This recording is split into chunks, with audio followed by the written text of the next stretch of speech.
ओम थोड़ा सा विश्वानि देव सवितर्दुरितानि परासुव यद्भद्रं तन्नासुव। ओम शांति शांति शांति। ब्रिटेन की इस धरती पर छठे संसद में उपस्थित आज के अध्यक्ष पूज्य श्रद्धेय त्रिलोचन दर्शन दास जी महाराज, मंच पर उपस्थित पूज्य महामंडलेश्वर यतीन्द्रानंद गिरी जी महाराज, पूज्य नारायण गिरी जी महाराज, महामंडलेश्वर भूपेंद्र गिरी जी महाराज, श्रद्धेय यतीन्द्रानंद ऋषिश्वरानंद जी महाराज और महामनीषी कुख्यात विख्यात निरंजन स्वामी जी महाराज, और भारत से पधारे हुए हमारे चक्रपाणी जी महाराज जगत गुरु, और गोवा से पधारे हुए स्वामी जी महाराज, हमारे बड़े ही श्रद्धेय और आत्मीय पंडोखर सरकार जी महाराज, और गुरु माता जी जो पधारी है गोवा से, और यहाँ आत्मीय बंधु भाई बहन जितने हैं, और टीवी नेटवर्क 10 के चीफ एडिटर हमारे संजय गिरी जी। अब गिरी है तो महाराज जी हैं है नहीं हो गया, गिरी जी हैं तो महाराज जी ही है। धन्यवाद नानक धाम या पूज्य त्रिलोचन दर्शनदास जी को, सिद्ध आश्रम और श्री राजेश्वर गुरु जी को, और नेटवर्क 10 को, जो आयोजन के मुखिया ये तीनों हैं। प्रश्न है वसुधैव कुटुंबकम और आज की वर्तमान समस्याएं कि वसुधैव कुटुंबकम सद क्यों नहीं रहा है, और इस वसुधैव कुटुंबकम का अर्थ होता क्या है। कई लोगों को, राजनेताओं को भी, पढ़े लिखे लोगों को भी आप बोलते हुए सुनेंगे वासुदेव कुटुंबकम। पहले तो शब्द सुधार ले लोग कि वसुधैव, वसुधा मतलब धरती, पृथ्वी, अर्थ, ग्लोबल मतलब कुटुंब जो है पूरा, वो वन फैमिली। हमारे यहाँ कहते हैं कि जीव मात्र सब परिजन सखा हमारे, ये है वसुधैव कुटुंबकम। अब ये समझ लें कि सनातन का अर्थ क्या होता है, फिर इसकी बात हम आपको बता दें। कई लोगों के दिमाग में आता है कि एक सेक्ट, एक संप्रदाय जिसको हिंदू कहते हैं, यही सनातन है। नहीं, हिंदू उसके लिए एक संबोधन है, लेकिन मूल शब्द सनातन का अर्थ होता है एवरलास्टिंग, इमोर्टल, जो न पैदा होता है न मरता है, जो अकाल पुरुष, अजूनी, अजन्मा, शाश्वत, सनातन। तो आप कहेंगे सिस्टम क्या फिर है जीने का? अगर सनातन वो है तो लड़ाई किस बात की है? लड़ाई है सोशल मोरालिटी की, लड़ाई है संगठनों के अस्तित्व की, लड़ाई है संकीर्ण विचारधारा की। और सनातन न केवल immortal, all universal truths are sanatan. Dharma is truth, धर्म शाश्वत है, धर्म सत्य है, और धर्म ही सनातन है। बाकी संप्रदाय है, कुछ विचारधारा है, कुछ जीवन शैली है, कुछ परंपराएं हैं। जैसे किसी ने कहा क्रिश्चियनिटी 2025 ईयर्स अगो, पूर्व, इस्लाम 1425 ईयर्स, सनातन कितने वर्ष पुराना है? हमारा प्रश्न है, ये केवल यूथ बैठे हैं, बुजुर्ग बैठे हैं, समझदार लोग बैठे हैं, केवल पॉइंट्स दे रहे हैं, समझिएगा। आप बता सकते हैं कि आइंस्टीन ने थ्योरी ऑफ रिलेटिविटी इस सन में आविष्कार किया था। आप बता सकते हैं कि न्यूटन ने इस ईस्वी में इतने साल पहले लॉ ऑफ ग्रेविटेशन खोजा था। आप बता सकते हैं कि मैरी क्यूरी के रिसर्च इस समय हुए थे। आप बता सकते हैं कि एडिशन ने कब क्या किया था। आप बता सकते हैं कि राइट ब्रदर्स कितने पुराने थे और जहाज का आविष्कार किया या नहीं अलग बात है, लेकिन क्या बता सकते हैं कि साइंस कब आया है? कोई बता सकता है कि विज्ञान की उम्र कितनी है? नहीं बता सकता।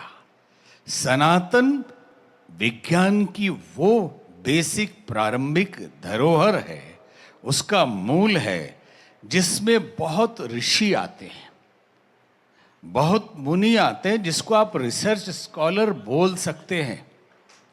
जो ऋषि मुनि आते हैं वो अलग अलग रूप से उसी परम तत्व को, उसी सतनाम को, उसी सत्य को, जिसको हम एक ओंकार कहते हैं, सतनाम परमात्मा का, उसको अलग अलग तरीके से ढूंढते हैं और विधियां अलग अलग हो जाती हैं। उतने पंथ सनातन में पैदा होते हैं, जो गलत नहीं है।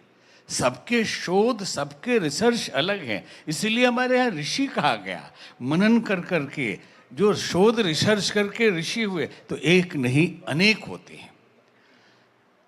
इसलिए जब इंडियन फिलॉसफी आप पढ़ते हैं तो क्या एक विचारधारा पढ़ते हैं? नहीं, आप 6 फिलॉसफी का पूरा पैकेट पढ़ते हैं, जिसमें वेदांत है, योग है, वैशेषिक है, मीमांसा है। ये सारे दर्शन पढ़ने के बाद आप फिर गीता का भी दर्शन पढ़ते हैं। उसी बीच में आप जैनिज्म, बौद्धिज्म, ये जितनी इज्म है, ये सब शाश्वत और सनातन के अंग हैं। तो सनातन बहुत बड़ा है और सनातन की मौलिक विचारधारा है वसुधैव कुटुंबकम। लेकिन इससे भी मौलिक विचारधारा और है, इस पे लाए थोड़ी सी, ले रहे हैं समय संजय जी थोड़ा सा। Vasudhaiva Kutumbakam is not highest thought of Indian culture, this is high thought. आप कहेंगे कि हाईएस्ट फिर क्या होता है? वसुधैव कुटुंबकम का अर्थ है कि पूरी वसुधा हमारा परिवार है। हर प्राणी, हर संप्रदाय, हर जीव, सब हमारे अपने हैं। लेकिन कई बार खतरा हो जाता है अपनों से भी।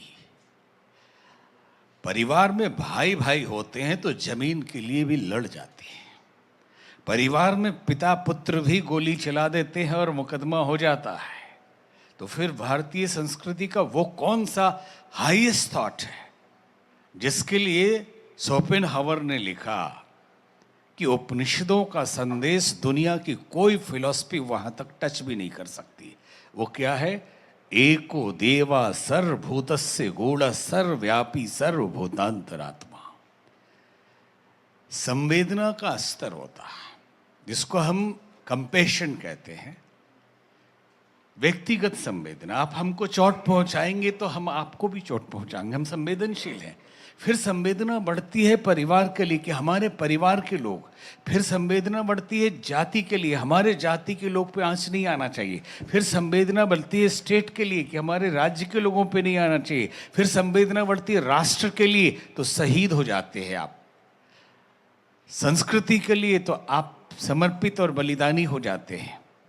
तो संवेदना अगर विश्वव्यापी हो जाती है तो आप संत हो जाते हैं।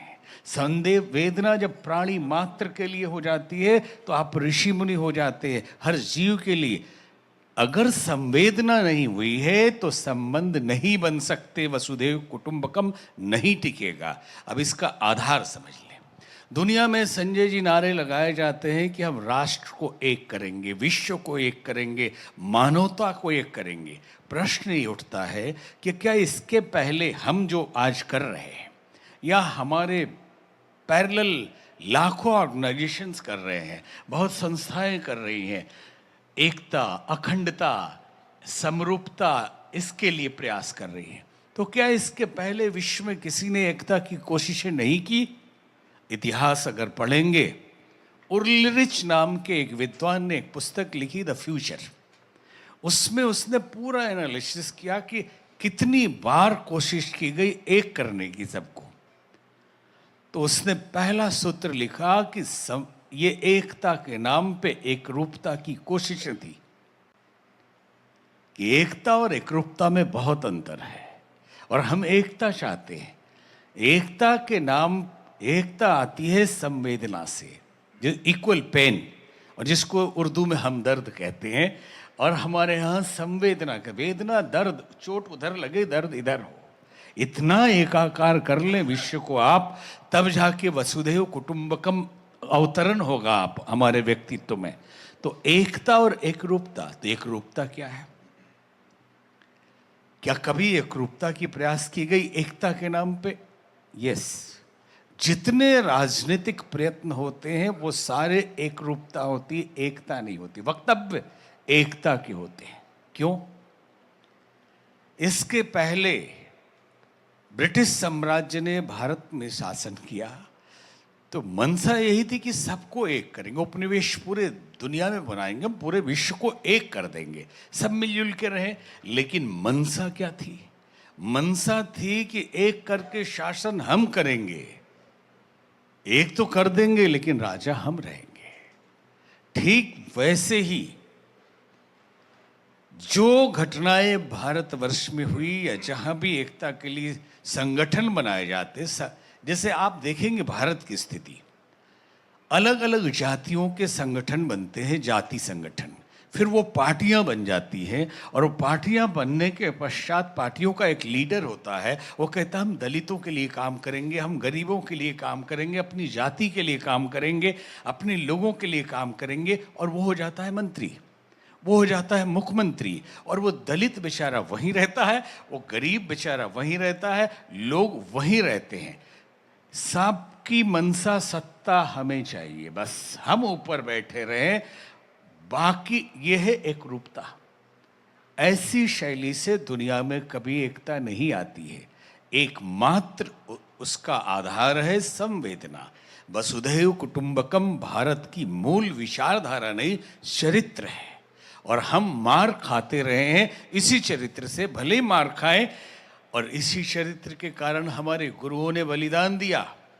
बच्चे के सर काट दिए गए, दीवार में चुनवा दिए गए, चमड़ी उतार ली गई, सिर्फ इसलिए कि सब हमारे अपने हैं।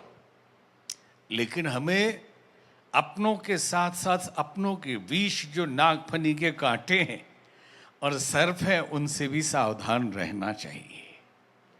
तो जो प्रश्न था अभी उस पे है, और पूछना है तो हम तैयार बैठे हैं।